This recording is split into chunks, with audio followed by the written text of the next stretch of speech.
Sejam bem-vindos ao Preconceitos Podcast. Meu nome é Davi, eu estou aqui com o Luca. Eu me chamo Luca e eu estou aqui com o Rodrigo. Opa, eu sou o Rodrigo e a gente está aqui com o nosso convidado do episódio 1, Felipe Guevara. Fala aí, Felipe. E aí, galera, tudo bem? Prazer estar aqui com vocês no primeiro episódio. Espero que quando vocês ficarem mega famosos, vocês não esqueçam quem ofereceu a mão logo no início. Né? Com certeza. Claro. Com Sempre seremos gratos. Então, Hashtag Guevara, gratidão. tu, professor de História, formado pela URGS, conta mais um pouco pra gente sobre a tua motivação, o que que tu escolheu História, como é que é a tua vida lecionando e tal.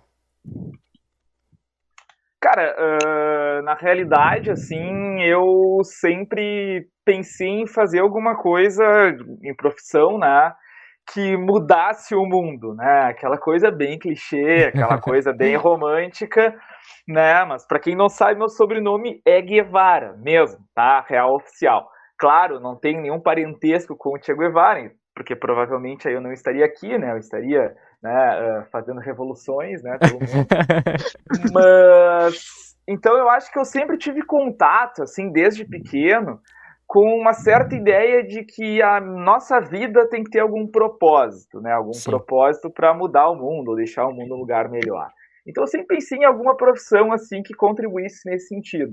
Claro, quando nós somos mais jovens, assim, eu acho que a tendência é tu incorporar algumas profissões que são mais consolidadas no mercado, né? E que têm um certo prestígio. Claro, eu acho que hoje a gente vive num mundo onde as mudanças acontecem cada vez mais rápidas, então a percepção de profissão de vocês não seja a mesma que a minha, provavelmente.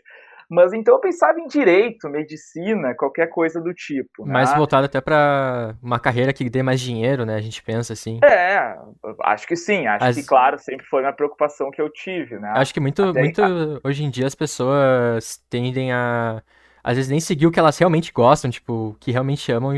Na real, que eu vou escolher esse curso aqui porque dá uma graninha a mais, eu vou nisso aqui. claro, e até tem uma outra questão que eu acho que nós com 17, 18 anos de idade, nós sabemos muito pouco o que a gente é, né? Verdade. Quem dirá o que a gente quer fazer pelo restante da vida, né? E até porque eu acho que essa coisa de tu fazer uma coisa só a vida inteira é uma coisa que, bom, eu acho que vai ficar no século XX, né? A tendência é que cada vez mais nós tenhamos que mudar de profissão, talvez até de área, durante a nossa vida toda, né? Eu tenho uma série de colegas que, por exemplo, com 50, 60 anos de idade, pela primeira vez estão tentando alavancar uma carreira digital. Eu acho que é um bom sinal dos nossos tempos. Mas enfim, voltando ali para a escolha de história, cara, daí tá, eu fiz cursinho ali quando eu estava no ensino médio, né, no terceiro ano. Eu não tinha muito bem definido o que eu queria fazer, eu fui me dando conta que cada vez mais medicina, né, seria impossível para mim fazer, não só pela dificuldade de entrar no vestibular, mas também porque, cara, eu não tenho muito a ver com essa profissão, né? Eu acho que eu Não é muita desmaiaria vendo um praia. corpo aberto na minha frente, né? Pro desgosto do meu tio avô, que era médico, Che Guevara, né? Eu acabei optando por fazer história porque eu tive professores incríveis, né, no cursinho. Né? Eu tive professores que eu sentava a bunda na cadeira e ficava olhando para eles e aquele momento era de fato um acontecimento, sabe? Eu me permitia fugir do espaço, fugir do tempo e voar durante aqueles 45 minutos que eu escutava aqueles caras falarem, né? Sim. E aí eu vi que, bom, talvez fosse alguma coisa que eu me encaixaria e eu acabei escolhendo fazer o vestibular para História. Inicialmente minha família não achou muito bom, né? Não achou muito a fuder. Acharam que eu ia morrer de fome e tal, Tava esperando uma que ia ser engenharia, quem sofrido. sabe. Eu vou pensando ali É, na engenharia civil, medicina, direito, esses cursos mais. Imagino. cara, eu acho que eu sou um cara tão adaptável assim que eu acho que eu acabaria me encaixando assim na área das humanas. Na engenharia nem pensar, né? Engenharia eu não ia me formar nunca. Mas acho que acabou sendo uma boa escolha, mas foi completamente inusitada e é até um conselho que eu sempre dou eventualmente para meus alunos, assim. Eu acho que o terceiro ano do ensino médio é o momento de estar muito menos com certezas e muito mais com portas abertas para as oportunidades e novas ideias que forem surgindo. Né? Quem Claro. tem muita certeza com 17, 18 anos de idade, certamente não é a sua certeza. É a Sim. certeza do pai, é a certeza da mãe, é a certeza da série que tu viu, enfim. Eu acho que Eu no 9º ano querendo fazer medicina porque tava vendo Grey's Anatomy. É, exatamente. o Viu o primeiro pior é episódio. quem olha Breaking Bad, né? Bah, daí é mais um problema. Cara, pior que não é uma Realmente. ideia ruim. Antigamente tinha aqueles professores que ensinavam a fazer lançar perfume na aula de química. Nossa Né? senhora. Ah, daí não dá certo. A aula de história não é legal ensinar muitas coisas que acontecem. Ah, Quem imagina. sabe tu Realmente. influencia uma revolução, senhor. Uma guilhotina, de repente. Ah, os franceses iam gostar disso aí, iam te usar como exemplo. Eu me lembrei agora de um livro que eu li quando eu tava fazendo intercâmbio que se chama The Wave, que é sobre o professor de história, que ele tava ensinando o nazismo na Segunda Guerra, e daí ele quis fazer um experimento com a turma, né? Daí ele começou a fazer um experimento lá. Eu não vou dar spoiler do final do livro, mas é um livro muito legal, assim, que fala muito sobre história mesmo. Tipo, ele mostra como as ditaduras, como esses governos mais autoritários, eles se instalam dentro de uma comunidade, e é bem interessante o livro. Não, total. E, cara, tem o filme também, que Eu deve vi o ter em filme, plataforma de streaming, assim, bem facilmente acessar. E o mais doido de tudo é que tu vai ficando agoniado, é que vai colando, né? Exato, as pessoas elas vão, tipo, percebendo, e elas não vão percebendo, elas não tomam noção de que aquilo ali é errado. Elas só estão indo com como vai a onda, exatamente o título do livro, né? Uhum. Eles vão como a onda vai, eles vão junto. Aí, é muito. Tu fica bem agoniado assistindo e lendo, assim, bem. Eu acho Sem que não, dúvida. não é questão. Eu acho que essa coisa de onda que as pessoas acabam indo, não, acho que não acontece em todos os governos, sabe?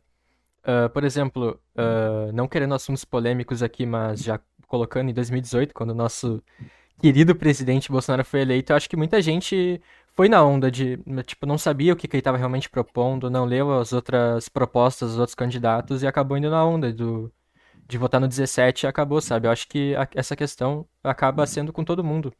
Tem até um experimento, desculpa, eu não sei quem fez, mas é um experimento engraçado que colocaram uma fila que não levava a nada. E as pessoas começaram a ficar naquela fila. Que não levava a nada. Tipo, pessoas Brasileiro aleatórias gosta de uma fila. começaram a entrar na fila, assim.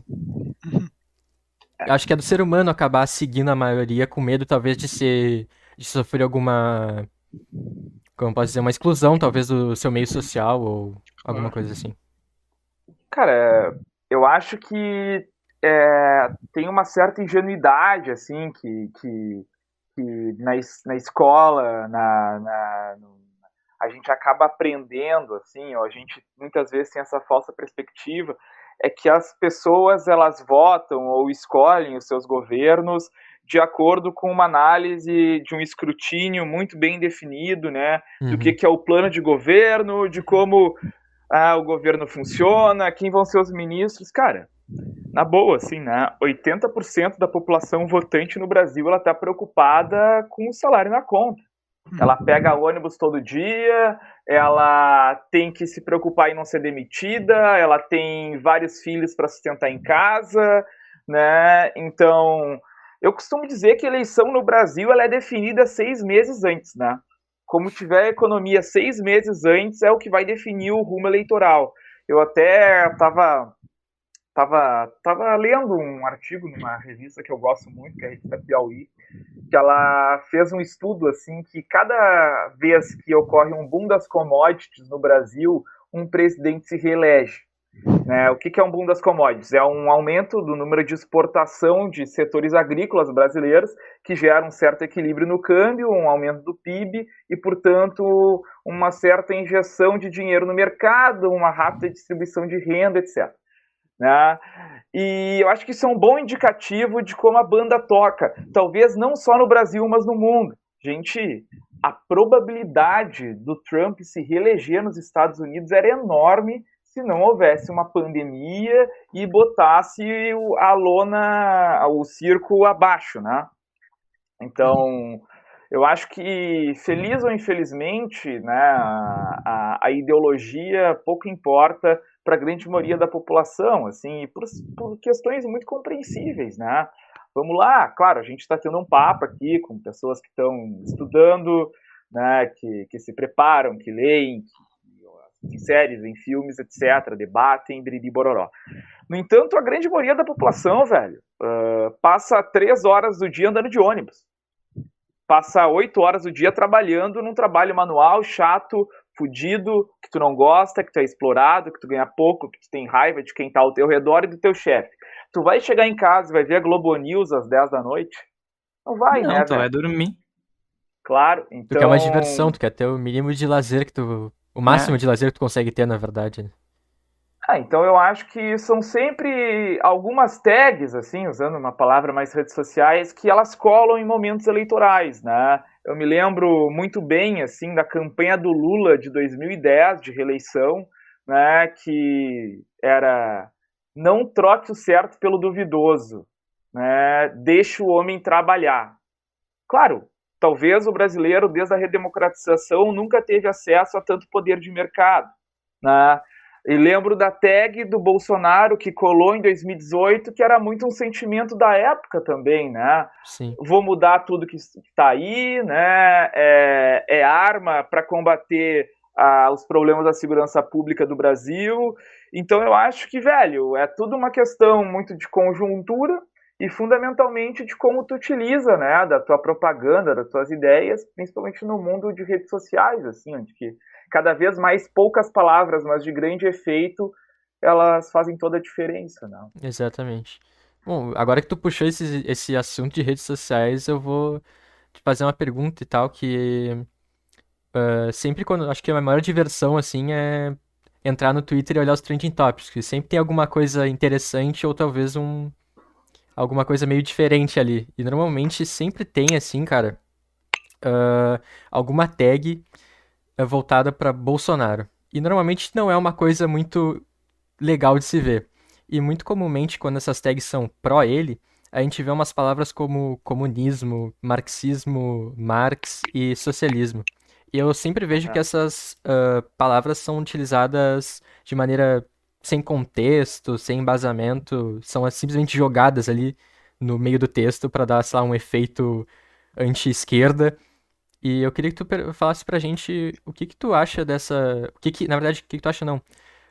Qual a definição dessas palavras, desses conceitos? Beleza.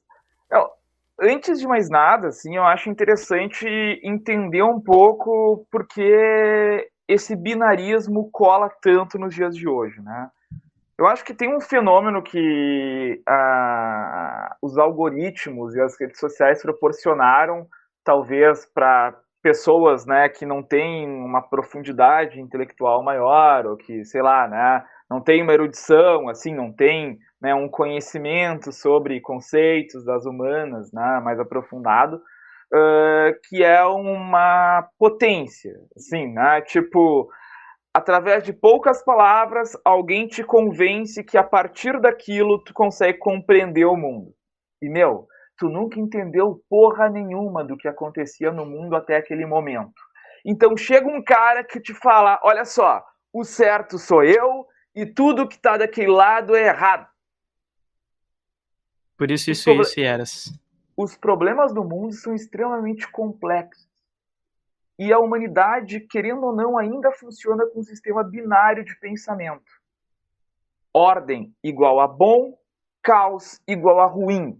O quanto mais rápido tu conseguir simplificar problemas complexos, mais a tua ideia tem probabilidade de ser aceita por um grande grupo de pessoas, estando ela com racionalidade ou não. Então, tu binarizar a coisa e principalmente o teu lado ser o céu e o outro lado ser sempre o inferno, dá um sentimento de autoestima para quem adere a essa ideia. Dá um sentimento de que, poxa, então quer dizer que a vida inteira eu não havia entendido algo tão simples e agora eu entendo? Porra, eu quero ficar nisso aí. Eu quero ter esse conforto da razão.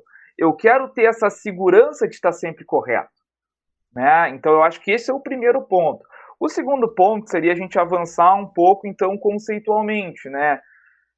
Socialismo é uma palavra que ela surge num século permeado de revoluções e mudanças políticas, né? E ela surge vinculada ao movimento de uma nova classe social no século XIX, o proletariado, né? Onde o Estado teria um protagonismo na reorganização da economia, vinculada aos novos interesses de classe, a classe dos trabalhadores, a classe daquilo que seriam os explorados pela burguesia.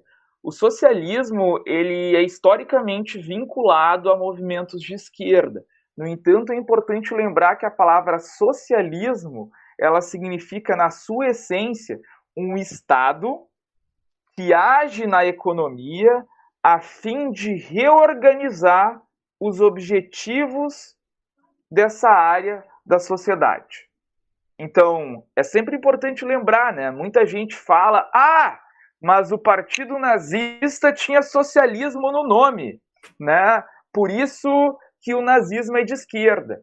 Sim, justamente batendo nessa tecla de que a esquerda havia roubado o sentido da palavra socialismo para si, né? O Hitler acaba buscando renomear, né?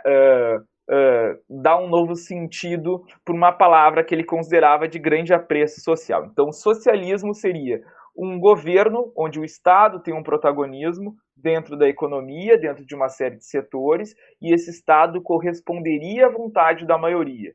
Dentro do século XIX, isso é vinculado, portanto, ao movimento proletário, de esquerda, dos trabalhadores. Comunismo seria algo que nunca houve, nunca aconteceu. Utópico. Né? Utópico, né? O comunismo para o Marx é o paraíso, é uma coisa que tu caminha todos os dias e cada passo que tu dá, esse horizonte ele também dá um passo para mais distante de ti. Comunismo seria aquela sociedade onde as forças da sociedade estariam tão coletivizadas, né? As divisões sociais já não existiriam, não existiria mais propriedade privada, não existiria mais dinheiro, não existiria mais salário, não existiria mais Estado e, portanto, o céu. Eu gosto de lembrar que as ideias sempre são fruto de um tempo.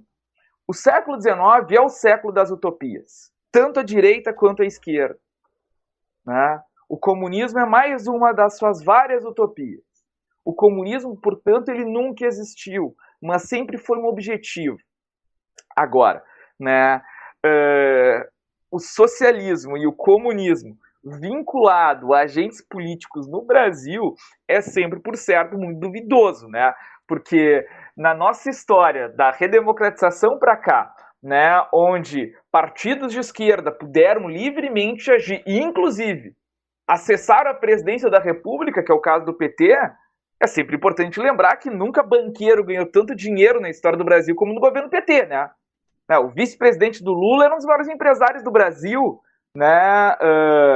O Lula sempre teve muito vinculado ali a setores financeiros, né, da elite brasileira.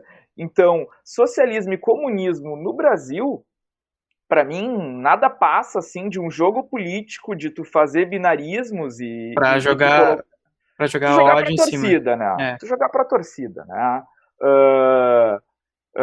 Para mim é muito evidente assim que o jogo político no Brasil, o sistema eleitoral tal qual ele está colocado, é muito difícil tu ser um regime socialista ou tu implantar o socialismo a partir do momento que tu é eleito para algum cargo público. Muito difícil, muito complicado. E vamos lá, né? Chamar a Globo de comunista em pleno século XXI, né? É um pouco de uma afronta. Demais. Assim.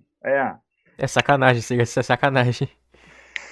Mas, cara, é isso aí, assim, eu acho que isso tá muito mais ligado a tu mexer com medos, né, e tu mexer com esse binarismo da compreensão humana, assim, né, do que necessariamente tu ser fidedigno a um conceito ou alguma ideia.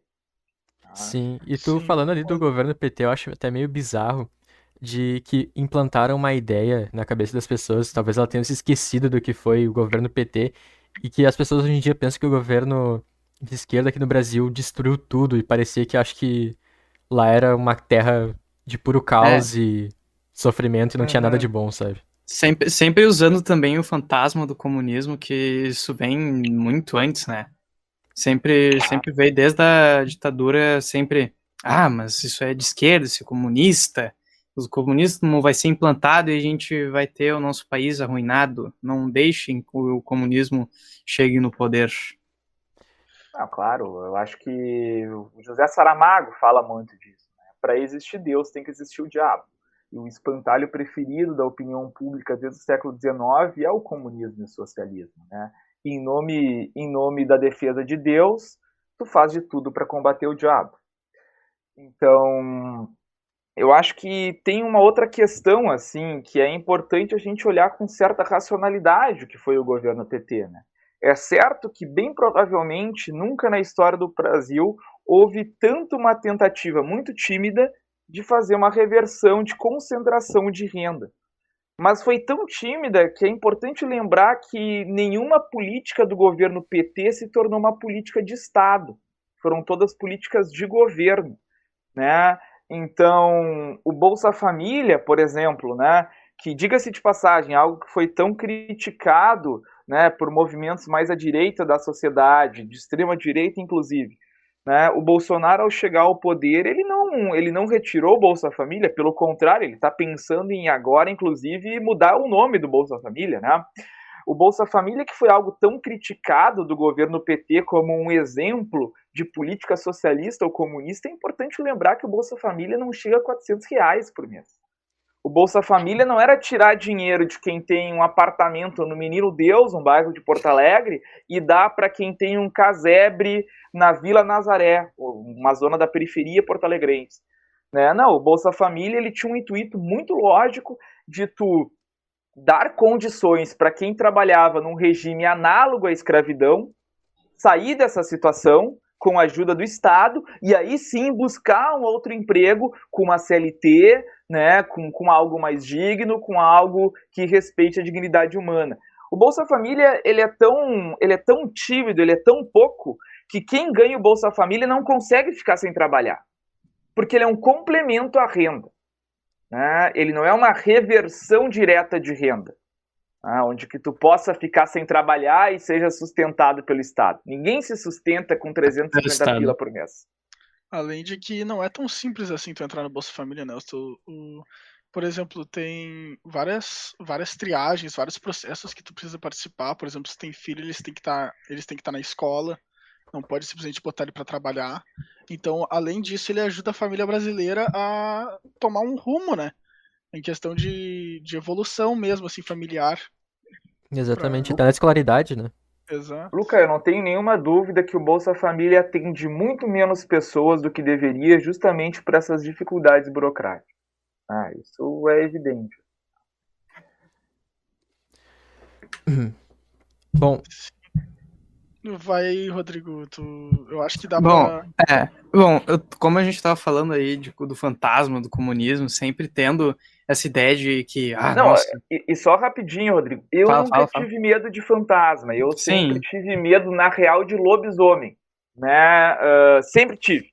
Né, quando eu tinha 5 anos de idade, eu olhei um filme com meu pai, um filme muito trecheira, assim, década de 80, e, cara, um filme de terror com um lobisomem ali, eu vi aquele bicho saindo, né, de uma maca ao se deparar com a lua cheia, assim, assassinar todo mundo no hospital. Desde então eu tive medo do lobisomem. Aliás, uma das minhas primeiras profissões que eu ventilei a ter, né, era ser policial, porque daí eu acreditava que o lobisomem teria medo de mim.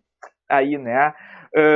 Mas então eu nunca tive muito medo de fantasma, muito mais de lobisomem. Mas então, muita gente tem medo de fantasmas, acho que fantasmas realmente existem. E eu queria saber, né, como que os militares, eles primeiramente chegaram no poder em 1974, porque muita gente também tem ideia de que isso foi ideia do povo, que foi tudo mais burocratizado, que foi por voto, que foi pacífico, e dizem que não é bem assim também.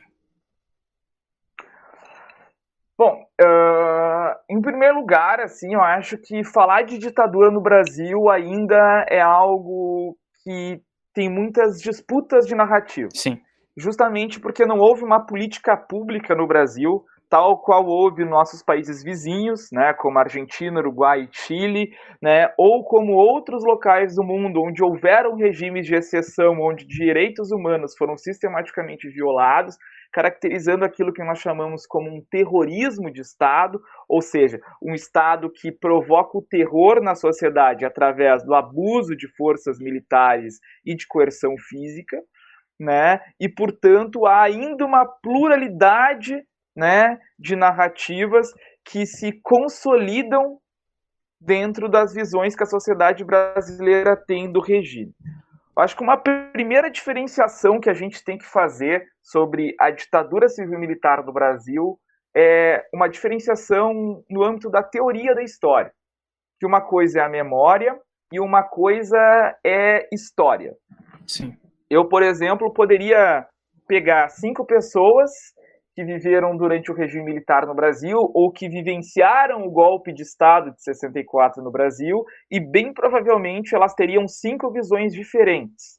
O fato de alguém ter vivido durante a ditadura, né, ou ter presenciado algum momento dela, não quer dizer que essa pessoa tenha uma visão fidedigna ou uma visão daquilo que realmente aconteceu. O que a gente mais chega próximo de uma ideia, de uma narrativa com racionalidade, né, com ciência, com método, com pesquisa, é a história. Né?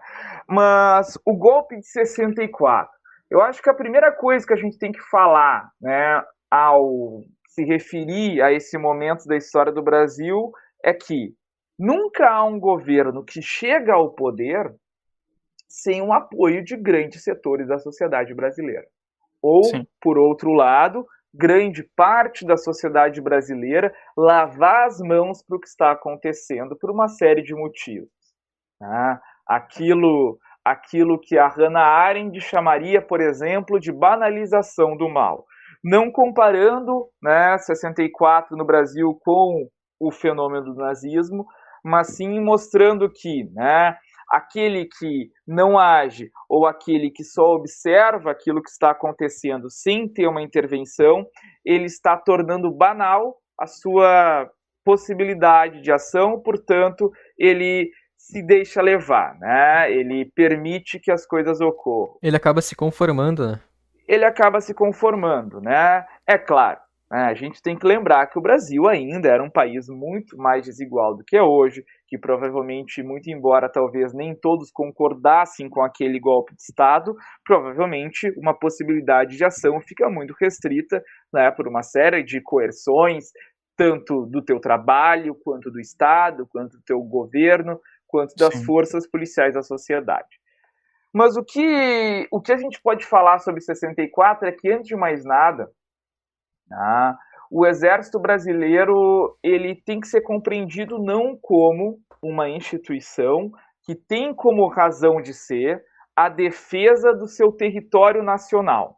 O Exército Brasileiro, desde a década de 30, quem fala isso não sou eu, quem fala isso é talvez um dos maiores generais da história brasileira, né, o general Góes Monteiro, né, um dos criadores da institucionalização das Forças Armadas no Brasil. Ele fala que o Exército Brasileiro tem que ser um ator político, o que é um contrassenso à ideia de Forças Armadas existente na Europa, né, por exemplo, onde as democracias são mais consolidadas, onde que as Forças Armadas devem ser o grande mudo, uma força a serviço do Estado que não adere ou interfere nos governos que controlam a ação do Estado. Então, o primeiro ponto é entender o Exército como um ator político desde a década de 30. É sempre importante lembrar que é o Exército que derruba Dom Pedro I, é o Exército que derruba Washington Luiz, um dos últimos presidentes daquele período chamado República Velha, Sim. É o Exército que leva o Vargas ao poder e depois derruba o Vargas, é o Exército que derruba o Jango. O Exército no Brasil é um ator político fundamental, né, e que derruba ou aceita a entrada de presidentes. Então, guris, entender um pouco que setores da sociedade brasileira, de fato, aceitaram e apoiaram uma ruptura da ordem política democrática, que setores do Exército né, de fato, acreditavam que era sua missão interferir e talvez dominar o Estado, é outro ponto.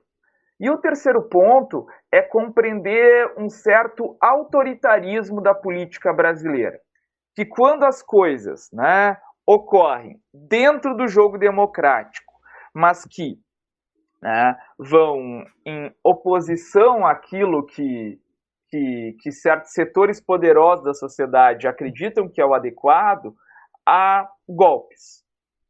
Né? O que acontecia no Brasil, né, de 61 a 64, claramente, né, era uma ascensão de um governo que, muito embora não pudesse ser considerado de direita, estava muito longe de ser um governo comunista ou socialista. Né? O que acontecia no Brasil, né, era um governo que buscava promover reformas sociais, econômicas e políticas muito profundas, de acordo com vontades de grandes setores da população brasileira. É sempre importante lembrar que o governo João Goulart promove ou busca promover reformas que são aceitas por 80% da população, como, por exemplo, a proposta de reforma agrária. Né? Então, um governo que propõe uma reforma que 80% da população aprova, sem nenhuma dúvida, não é um governo autoritário. Né? Tampouco é um governo comunista, porque então a gente concluiria que 80% da população brasileira naquele momento era comunista. E se 80% da população brasileira era comunista, ela não teria permitido um golpe de Estado. Sim, correto. Né? Então, o que leva os militares ao poder em 64 são uma série de eventos, né, que já acontecem ou buscam, né, se concretizar desde a redemocratização de 45, que é os militares acharem uma brecha para dominar o Estado. Isso acontece num governo frágil, num governo onde há, de fato, uma série de manifestações das baixas patentes das Forças Armadas que assustam as altas patentes, e um governo que talvez em alguns momentos tomou decisões equivocadas, né, medindo errado as suas possibilidades de forças políticas. Mas é sempre importante lembrar que o Brasil e o mundo passavam por um contexto de bipolarização e de uma guerra fria, onde que não havia muito meio termo, ou se filiava ao capitalismo ou ao socialismo. Era bem binário, como tu tinha dito antes, né? Certamente. Só pra... Eu só gostaria que tu tivesse como ver se essa ideia do binarismo é o que eu tô pensando, assim. Basicamente seria o 0 e o 1, né? Onde o 0 estaria contra o 1 e o 1 estaria contra o 0. E daí não teria meio termo. Tá bem, só pra... São exatamente duas bolhas onde se tu não tá numa bolha, tu tá na outra. Tá na outra. Tá, eu queria, como tu estava dizendo, né, que naquela época, se tu pegar 5 pessoas, elas teriam 5 visões diferentes. Eu queria, inclusive, dar um exemplo disso que aconteceu na minha família. Eu tinha 2 vós, e uma delas era filha de general, aqui em Porto Alegre, e a outra, ela viu o irmão queimando livros no pátio, porque tinha medo que os militares pegassem os livros e chamassem ele de comunista e matassem ele. Então, uma das minhas vós era muito rica, e a outra não tinha nada de dinheiro, e o filho tava, tipo, e o irmão tava querendo planejar alguma coisa, tava só estudando.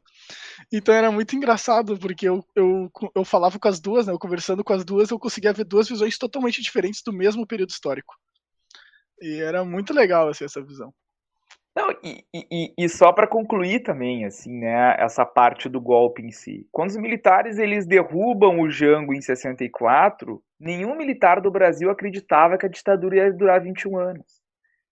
E as pessoas e as instituições que apoiaram esse golpe militar, dentre elas, né, o Grupo Globo, que hoje é taxado como comunista, né, grandes setores do alto empresariado brasileiro e figuras políticas importantíssimas na história democrática do Brasil, como Juscelino Kubitschek e, né, o senhor Constituição de 1988, Ulisses Guimarães, acreditavam que estava sendo derrubado um governo que de fato mobilizava as massas brasileiras, isso assustava muita gente, e que em breve seriam feitas novas eleições, e aí, portanto, o outro grupo ia chegar no poder.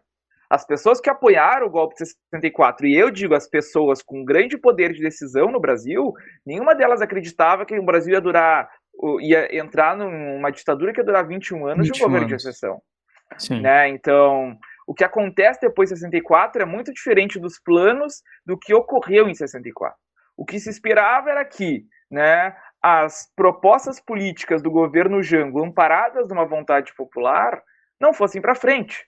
E aí tu derruba o governo, né, tem um breve período de ruptura democrática e novamente são chamadas eleições e a bola começa do centro de campo de novo. Sim. Né? Agora, eu não tenho nenhuma dúvida que grande parte dessas pessoas que apoiaram o golpe de 64 não acreditavam que o Jango era comunista. E essa nova nomenclatura que a gente usa hoje em dia, Rodrigo, de chamar o regime militar de regime civil-militar, é importante de ser afirmada. Porque, de novo, a gente volta para um binarismo, Luca, que é acreditar que havia os mauzinhos daquela sociedade, que eram os militares, e os agredidos daquela sociedade, que eram os civis. Quando, na verdade, houve uma participação massiva de grupos civis nesse regime de exceção. E como também, do outro lado, houve uma série de generais e membros das Forças Armadas que não achavam adequado uma ruptura da democracia. Felipe, e eu gostaria de saber um pouco mais sobre essa nova nomenclatura que tu falou, por que acrescentaram o civil nela. Civil. É basicamente por isso que tu estava explicando essa parte do... Não, acrescentar o civil traz à tona uma importante reflexão de que a sociedade brasileira e setores muito importantes dela sempre foram autoritárias. Né? O problema não era ter um exército que acreditava que deveria agir politicamente e dominar o Estado. O problema é que aqueles responsáveis por controlar ou evitar que o exército fizesse isso eram tão autoritários quanto. Então, tu dizer que houve um regime militar é tu excluir, né, a culpa de uma série de pessoas que ficaram impunes de carregar ela. Né? Então, de novo, eu acho que também tem um pouco dessa ideia binária, né? De que, então, antes do golpe haviam comunistas, né, e defensores do capitalismo, e que durante a ditadura haviam aqueles que resistiam e aqueles que dominavam e eram, né, autoritários. Correto. Então a história ela nunca vai ser preto e branco, né? Ela sempre vai ser um cinza. É o que a gente busca. Sim, mas claro.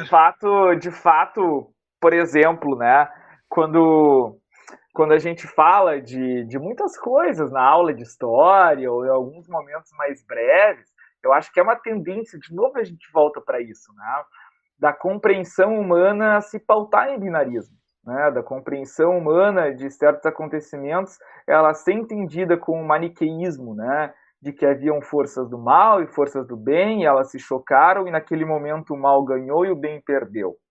Né? Eu tinha um professor que ele dizia que o sonho de muitas elites políticas, que inclusive algumas delas, né, foram vitoriosas da Segunda Guerra Mundial, né, ou eram elites no entre-guerras e após as guerras, que a sociedade acreditasse que Hitler era um ser maldoso que hipnotizou toda uma sociedade como um flautista que hipnotiza uma cobra e subiu no poder, e daí no poder ele era aclamado, e daí depois ele fez os horrores que fez, e aí a sociedade retomou a normalidade. É importante a gente lembrar que todo mundo pode apoiar ideias absurdas em alguns momentos. É importante a gente lembrar que em momentos de crise econômica, as pessoas tomam decisões que talvez não exijam uma reflexão tão longa. Né? Sim, elas Hitler, querem mudança e pronto. Exato. Hitler, por exemplo, foi apoiado por grandes setores de todas as sociedades. Né? Teve uma política muito nítida que ocorreu, né, partir do Estado inglês, do Estado francês, chamada política do apaziguamento, que acreditava que a melhor saída para a França e Inglaterra, né, permanecer com certa estabilidade econômica era tu ceder às vontades de Hitler, mesmo que ele fizesse, né, as coisas macabras que fez, mas que então a gente ficasse de boas. Né? Então, eu acho interessante a gente lembrar, né, de que, além de, claro, haver lados que tomam as decisões políticas, né, e são os maiores responsáveis por grandes catástrofes da história da humanidade, né, por outro lado, não esquecer que as pessoas de sua época também tiveram certas parcelas, né, de passividade ou até mesmo de apoio para que esses processos acontecessem. E no Brasil não foi diferente. No Brasil, né? sim. É claro que a gente não pode culpar um povo inteiro por atos macabros de determinado estado, governo ou pessoa. No entanto, é necessário fazer o que o Lucas chamou de tela cinza, né? E a gente entender melhor a partir de, né, uma esmiuçada da coisa, de que houveram uma diversidade de ações perante aquele momento, né? Sim. Muita gente também tem... Trago esse assunto da ditadura de volta, falando de ditadura já, ditadura... Volte à ditadura, também com o argumento de que a ditadura foi o melhor momento econômico do país. E tu sabe dizer se foi realmente isso? Foi o melhor momento econômico que o país já teve? Depende pra quem, né? Sim. Eu vejo muita gente falando, mas não, sim, foi o melhor momento econômico para o país. Mas daí, logo embaixo, uma imagem do bueiro acima de uma rua alagada, sendo que a rua alagada são os ricos e o bueiro é o pobre. Depende para quem. Eu acho que os dados não mentem, né? É certamente o momento onde que o Brasil mais concentrou renda na nossa história do século XX, pós-escravidão. Tá? Eu estou falando do século XX. Sim, século XX. Em momentos onde que a gente ainda tinha um país praticamente agrário, de 30, né, até 55. Então, a ditadura militar foi, sem sombra de dúvidas, um crescimento econômico que beneficiou uma pequena fatia de uma elite. Agora, eu acredito que essa percepção, né, de que a ditadura militar foi um período de bonança econômica está muito vinculada com uma produção de narrativa que o próprio regime proporcionou para a sociedade. Né? Afinal, era muito diferente tu vivia no Brasil de 2021 e no Brasil de 1968, onde que, né, nada poderia ser noticiado que o governo não permitisse. Então, a tua sensação de que as coisas estavam muito bem, né, de que a economia estava crescendo, né, e que o governo era incorruptível, era evidente que era muito comum naquela época. Né? Agora, essa ideia de que foi um momento de crescimento e de bom momento econômico da história do Brasil, ela também está muito colada, né, a uma série de propagandas e uma certa imagem que esse governo buscou alavancar, que era a ideia do milagre econômico. Né? Um momento onde nunca antes na história do Brasil houve tamanho crescimento do PIB em pouco tempo. Só que assim, eu vou fazer um paralelo para vocês. O milagre econômico, ele é equivalente a alguém que começa na academia. Né? Tu pode ficar mega musculoso pegando uma injeção de anabolizante e metendo no teu braço, ou tu pode ficar mega musculoso fazendo um treinamento que vai durar 5 anos. O milagre econômico é o anabolizante no braço. Né? É o Estado brasileiro pedindo uma caralhada de empréstimos, né, de bancos e do FMI, né, fazendo uma dívida pública impagável, que a conta vai vir na década de 80, né, e com uma rápida injeção de dinheiro no mercado nacional. Ou seja, ele é ilusório. A conta veio, e a conta veio muito cara. Quem viveu na década de 80 e na década de 90 sabe do que eu estou falando. Né? Agora, é um pouco isso, sabe, Rodrigo? São opiniões que não se sustentam quando a gente faz uma análise mais rigorosa da coisa. Mais uma tela cinza. Sim. Agora eu tinha interrompido o Luca, por favor, fala aí. Tranquilo. Eu ia fazer uma pergunta de como a gente acabou voltando, eu nem preciso dizer vamos voltar para lá, porque a gente acabou chegando aqui. Pelo jeito a gente vai parar muito aqui, né, nesse podcast, juro. Principalmente porque a gente tá falando de história, né. Então, a minha pergunta ela seria assim, a história ela é cinza, né. O perfeito seria que todo mundo entendesse ela como cinza. Então eu tenho uma pergunta, a história ela é neutra? E se sim, como que ela pode ser se ela é sempre contada pelo vencedor da guerra ou do período histórico? Olha, eu acho que inclusive a gente podia dividir essa pergunta em duas partes. A primeira delas é que ninguém é neutro, tá?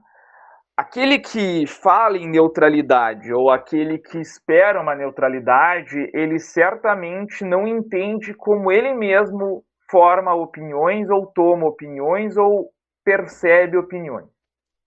Porque a todos os momentos eu faço determinadas escolhas.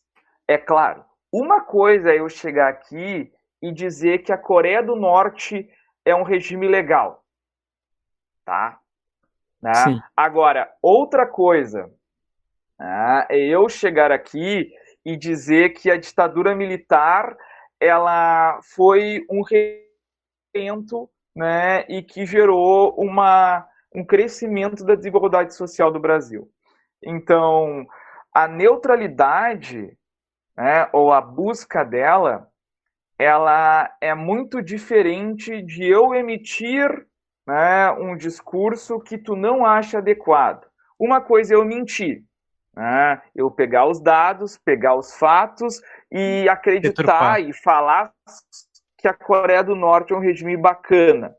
A outra coisa é eu pegar os dados, né, fazer determinadas ênfases em determinadas análises para demonstrar, né, que o meu discurso sobre a ditadura civil-militar é um discurso baseado em fatos, em fontes, em métodos e que, portanto, eu chego a determinado paradigma ou conclusão. A questão é que eu acho que a neutralidade é impossível, porque a todos os momentos eu vou tomar escolhas. O que a gente deve buscar sempre é mostrar como a gente chega a determinadas conclusões, né?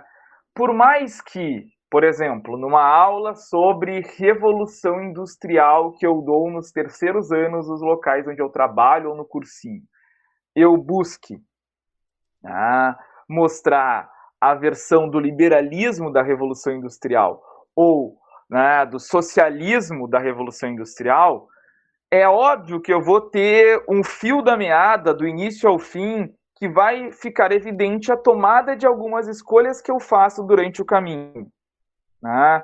Só que o outro lado disso é entender que, né, as pessoas que me escutam, elas não são necessariamente robôs, onde tudo que eu falar, elas vão reproduzir fidedignamente. Elas vão tirar as conclusões dela a partir das opiniões que elas já têm formadas. Exatamente. Então, o que eu tenho que oferecer enquanto professor de história, né, são determinadas perspectivas e as suas maneiras de alcançar as conclusões. Né? Tipo assim, eu posso dar a versão do liberalismo, eu posso dar o que o Adam Smith pensa da Revolução Industrial e como ele enxerga o trabalho, né? E eu também posso dar a visão que o Marx enxerga do trabalho, da Revolução Industrial e a do socialismo, e está tudo certo, está tudo bem. Só que agora, o aluno e a aluna, eles também têm que entender que eu sou uma pessoa, não um robô. Né? Correto. Então, é certo que em alguns momentos eu vou demonstrar o meu posicionamento em determinadas frases, em determinadas colocações que eu faço. Viver com as diferenças, portanto, viver com a parcialidade das pessoas, faz parte da democracia. E democracia, velho, é doloroso pra caralho. É muito ruim. É muito ruim. É chato, é dolorido, é muito ruim tu escutar algo que tu não concorda e tu ter que ouvir aquilo. É muito ruim tu conviver com pessoas que pensam diferente de ti. Isso dói. Tu ouvir críticas, né, de pessoas que em algumas vezes, né, demonstram que tu está errado, é bem complicado. Só que é a melhor coisa que já inventaram ainda para o convívio em sociedade. Né? Então, a história não é que ela é imparcial, é que toda produção de conhecimento, né, como todo jornalismo, como toda a narrativa de um filme, ela tem lado, ela é parcial. Quando a sociedade entender que, quando William Bonner faz determinadas escolhas para do Jornal Nacional, ele está tomando decisões e fazendo escolhas, elas vão compreender que também, por exemplo, não existe jornalismo neutro. O que o jornalismo tem que fazer é mostrar os fatos, dar uma determinada versão, e outras pessoas vão poder escolher se essa é a versão que elas acham mais adequada ou não. Agora, eu não sou um robô. Né? É impossível haver a produção de um conhecimento que não se valha de determinadas decisões e escolhas. O máximo que eu posso fazer para amenizar isso é dizer, olha galera, tá, eu acho essa versão mais adequada, eu estou fazendo a narrativa da minha aula em cima dela, e por outro lado, né, apresentar sempre os dois pontos. Aqui, exatamente, tal. É claro que isso tem um limite. Tá? Claro. É eu falar isso sobre a questão industrial. Agora, a outra coisa é a gente falar isso sobre o nazismo. Sim, né? Correto. Porque, enfim, não existe os dois lados do nazismo ou os dois lados da escravidão, não é? Então, eu acho que a neutralidade ou a busca de um ensino mais parcial, né, são coisas diferentes, ao mesmo tempo em que nem tudo tem dois lados. É variável. E essa é a primeira parte da resposta, né? Eu acho que ser parcial não é tu mentir, ser parcial não é tu ser anticientífico, ser parcial não é tu doutrinar. Ser parcial é uma coisa que existe em toda a ciência humana, do direito à história, do jornalismo à publicidade. Tudo se baseia em escolhas. Tudo. Então, se a cada escolha que eu faço eu estou tomando uma opção e estou escolhendo um caminho, eu estou sendo parcial. Agora, uma coisa muito diferente é ser científico. Eu não posso dizer que existia um comunismo no Brasil em 1964 tomando o poder do Estado, porque não existia. Não. Então, acho que a acusação de parcialidade na história é um pouco da incompreensão do que são as ciências humanas como um todo. Agora, a outra parte da pergunta era, Luca, tu me relembra? A pergunta era, a história, ela tem como ser neutra, e se não, como que ela, tipo, e se ela fosse neutra, como que ela seria, e se não, como que ela não seria? Eu acho que tu já acabou meio que respondendo ela, Ju. E eu acho que nem é desejável que ela seja. Sim. Né? Porque a partir do momento que ela é neutra, significa que não tem diversidade de opinião. Sim. E diversidade de opinião só existe em regime autoritário. Sim. Porque é uma história que não é neutra, era a história do nazismo e era a história no stalinismo. Daí só tinha uma versão mesmo.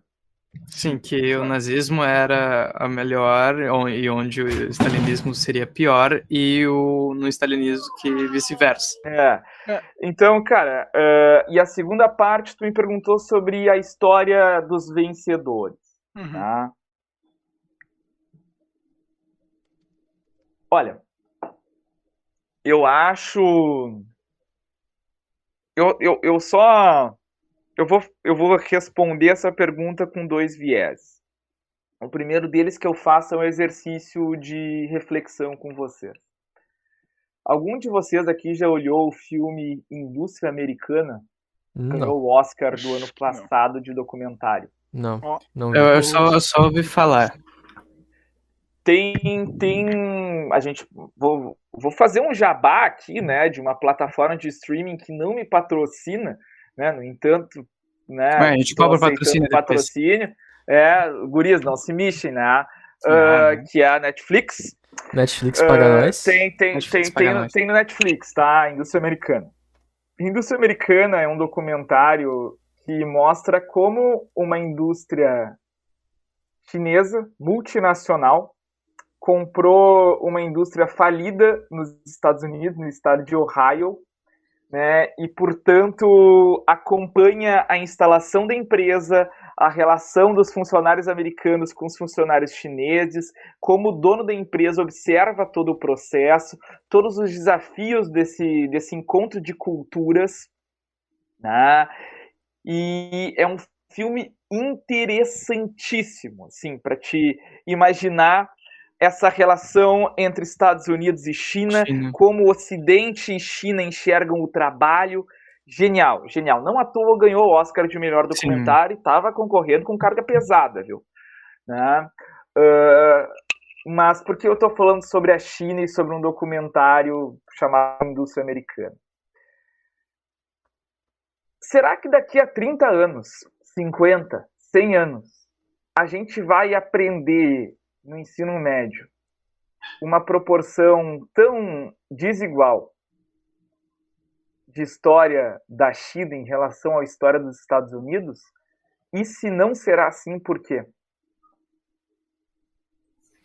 Nossa. Puta merda.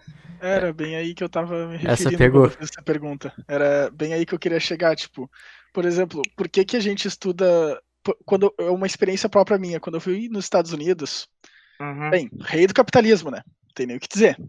Eu cheguei lá, aula de economia. Poxa, todo feliz. Que é isso, aula de economia? Poxa, não tenho isso no Brasil? Melhor coisa possível, né? Cheguei lá, me sentei na minha cadeirinha, pá, teste. Tá bem, era teste com livro, né? Daí ali, definições. Pá, me dê 2 definições boas sobre o comunismo, sobre o capitalismo. Fui lá, 2 definições boas, tá, tranquilo, fui lá, botei. Daí agora, definições ruins. Dê 2 definições ruins sobre o comunismo. Não tinha o contraponto Não tinha o contraponto. Tipo assim, era 2 boas do capitalismo, 2 ruins do comunismo. Daí eu fiquei pensando, cara, como é que eu posso estudar uma coisa se eu não vejo os 2 lados dela? Porque, por exemplo, na Guerra Fria, e se o lado comunista tivesse ganho? O que teria ocorrido com os livros de história? Será que eu estaria fazendo essa questão ao contrário? Foi aí que eu pensei quando eu formulei essa pergunta. Exatamente. Né? Eu acho que sim, tem uma tendência, né, da história sempre ser contada, né, não necessariamente pelos vencedores, né, mas por uma certa narrativa que acompanha a cultura dos vencedores. Né, aquilo que os vencedores entendem como uma visão de mundo mais adequada.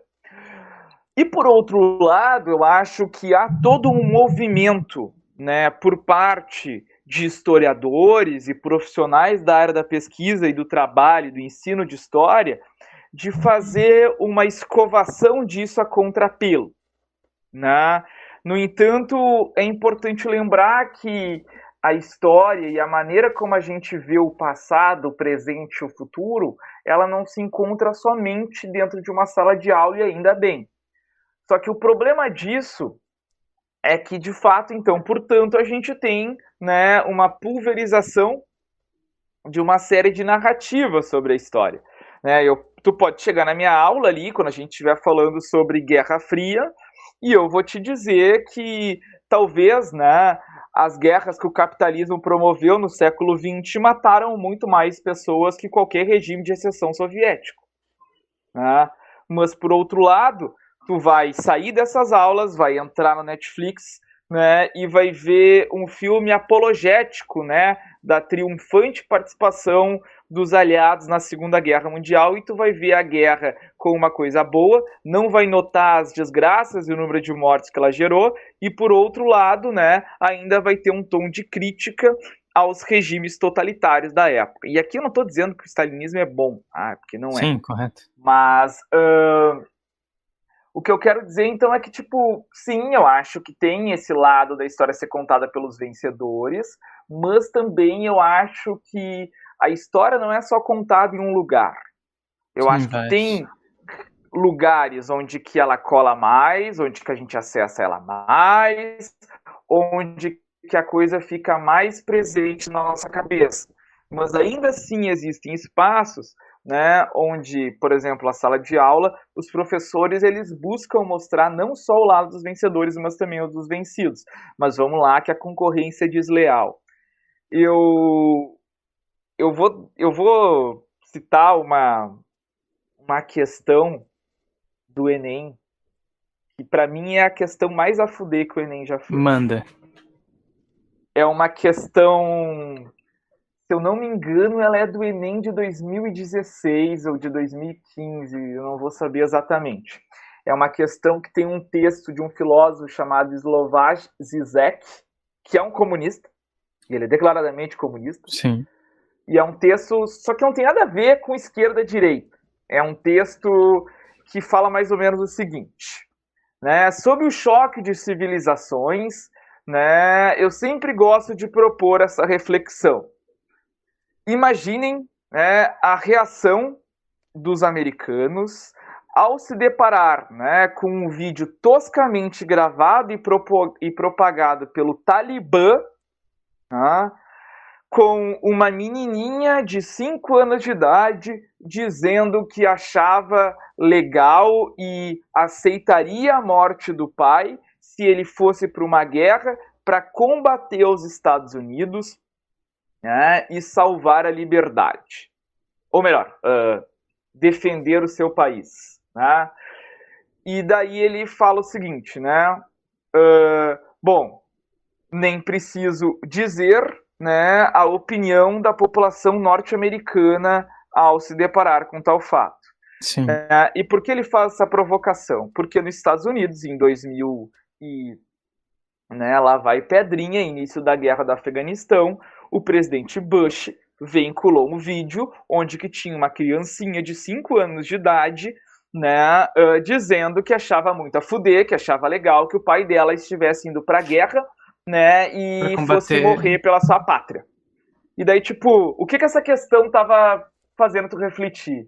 Ela tava fazendo tu refletir sobre guerra do Afeganistão, sobre a história do Talibã, sobre o Oriente Médio. Não, ela não era uma questão sobre guerra, ela era uma questão sobre cultura. Tanto é que o desafio, né, da alteridade era a resposta correta. Tipo, o que exemplifica o fenômeno cultural que aparece no texto?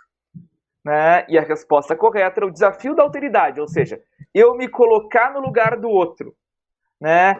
Como eu reagiria a determinada situação se eu fosse um membro do Oriente Médio e não um americano? E vice-versa.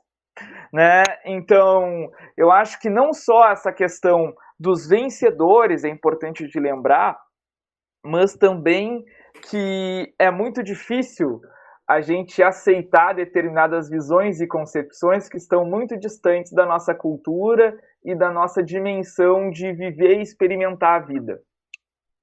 Né? O ensino e o aprendizado de história, ele é, antes de mais nada, um aprendizado cultural. Né? De uma série de facetas, de tu entender que nem sempre tu vai estar certo, de entender que em muitos momentos tu tá errado, de entender que tu não sabe nada, de entender que a história nem sempre é a história da evolução humana, a história nem sempre, né, é permeada por decisões racionais, que a humanidade não traça um caminho linear do menos evoluído ao mais evoluído. Estudar a história é se deparar ao mesmo tempo que o passado, sim, tem uma série de problemas, mas que o presente tem tanto quanto ou mais. Né? E por outro lado, que sim, o Talibã é terrorista, sim, o Talibã é radical, sim, o Talibã faz guerra, mas e as guerras que os Estados Unidos faz e mata uma série de inocentes? Né? Será que a palavra terrorismo não seja mais adequada, mas que palavra a gente usa então? Eu acho que eles até usam as vitórias deles sobre os outros países para se consolidar cada vez mais.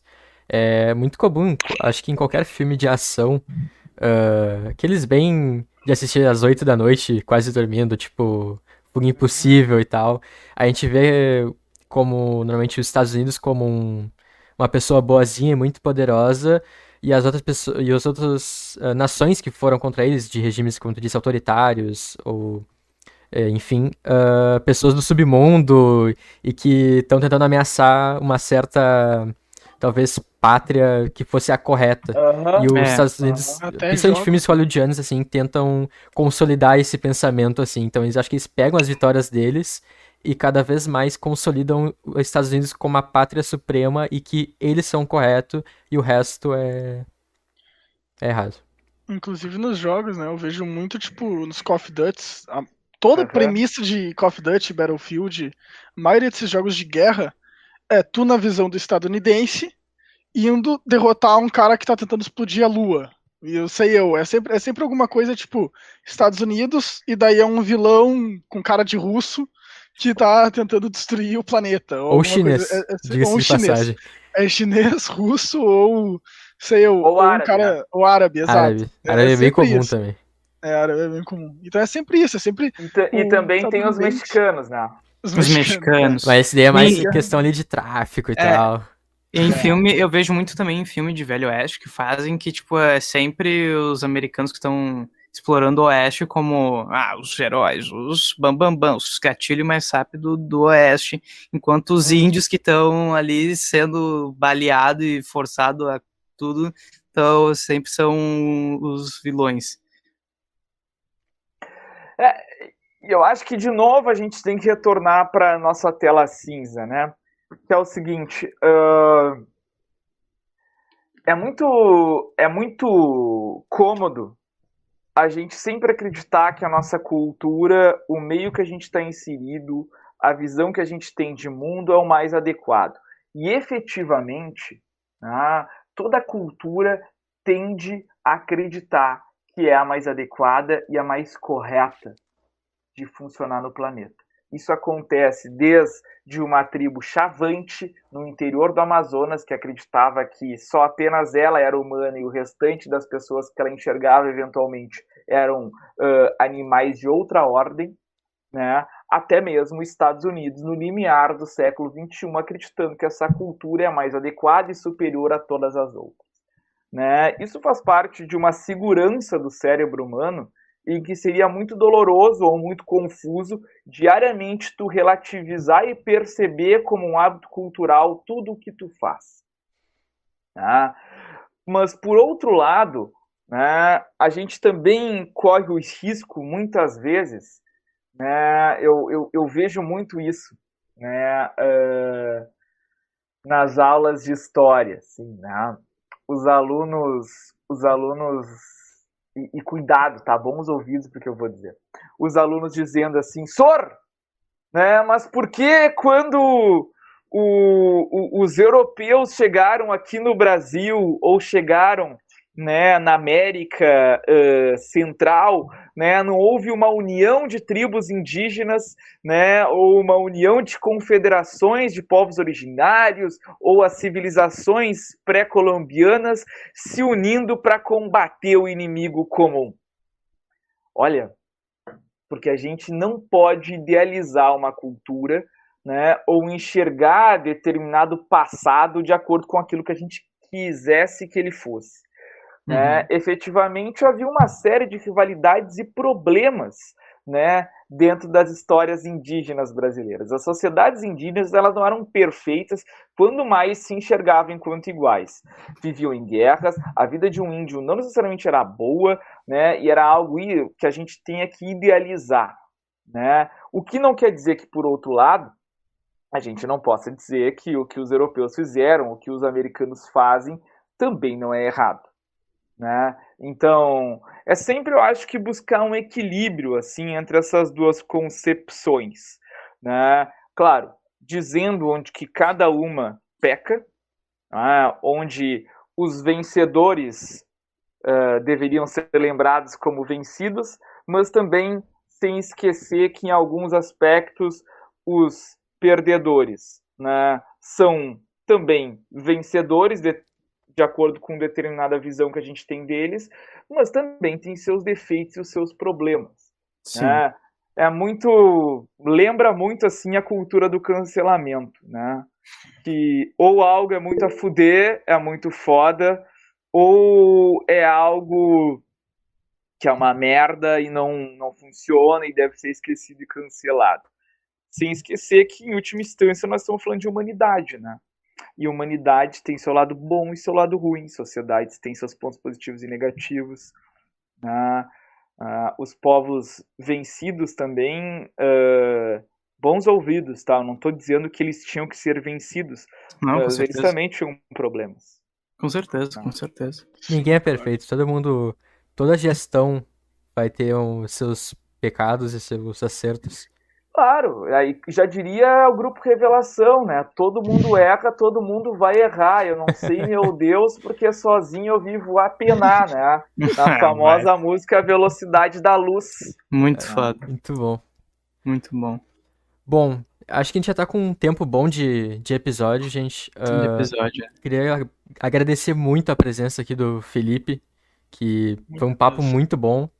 Ah, muito foda. Muito obrigado por estar aqui de novo, Felipe. Exatamente. Muito obrigado. Muito obrigado por aceitar estar aqui no nosso episódio de abertura, nosso início, assim. É muito importante realmente estar aqui. Muito obrigado por tu estar aqui falando sobre tudo isso que a gente tá falando A aqui, gente propôs aqui. que a gente propôs. Pá, guris, eu que agradeço, assim, eu fiquei muito lisonjeado, assim, muito contente com o convite, né, sem sombra de dúvidas. Pode parecer que eu tô falando isso da boca pra fora, tá? Mas é, sem sombra de dúvidas, uma honra, assim, vocês terem me convidado para ser a primeira pessoa para estar aqui, sabe? Sei lá, eu acho que a educação no Brasil, assim, muitas vezes ela é difícil, muitas vezes tu se sente estressado, tu se sente frustrado, tu se sente como tudo que tu faz não adianta, mas por outro lado, eu costumo dizer para meus amigos e minhas amigas que sempre, ou quase sempre, porque a humanidade não é perfeita, quando eu Sim. saio de uma sala de aula, eu tenho total convicção de que o futuro pode ser muito, mas muito melhor que o presente. E vocês são parte integrante disso, tá? De verdade, fiquei muito contente não só de vocês terem me convidado, mas também pela iniciativa, né? Então, de novo, assim, a honra é toda minha e eu agradeço. Imagina, Sora, a gente tá Capaz. aqui exatamente por isso que tu falou, a gente tá tentando Desmistificar. Disseminar. Disseminar. Essa Boa, boa. Isso aí, Conseguiu. vai. Disseminar o conhecimento para o maior número de pessoas possível, entendeu? Para que a gente consiga trazer um conhecimento fácil e de acesso para o maior número de pessoas.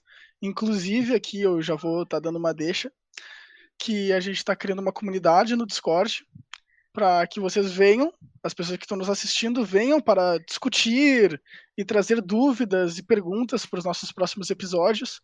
Inclusive, se quiserem, vocês podem também pedir aulas. A gente vai colocar ali depois de 3 episódios, provavelmente a cada 3 episódios a gente vai colocar ali, vocês querem uma aula de qual profissional que veio conversar com a gente? Porque daí a gente vai disponibilizar uma aula de 15 a 30 minutos ali ao vivo, pelo nosso próprio Discord mesmo, ou pelo Meet, onde ele vai falar sobre o assunto o assunto mais votado, e daí, poxa, vai ser um conteúdo bem legal, que a gente tá tentando trazer aí pra todo mundo, se vocês quiserem participar, ia ser show de bola. E um Exato. pouco Dá também muita mais gente. descontraído, né? Porque a gente, Exato. normalmente quando a gente pensa em estudo, a gente lembra de sala de aula automaticamente. E acho que isso vai ajudar bastante a dar uma descontraída, assim, no modo de aprender. Mas como eu tava falando, Guevara, muito obrigado. A gente fica por aqui. Lembrem da gente seguir a gente nas redes sociais, Twitter e Instagram, vai estar tudo na descrição aí. E é isso, rapaziada. Sigam o Guevara também. FH Guevara. Sigam o Guevara. Instagram. Baita. Vai Vai estar na descrição também. Muito obrigado vai aí a tá tudo todos. ali, tudo certinho. Feito. Um abraço aí, muito Abraço. obrigado.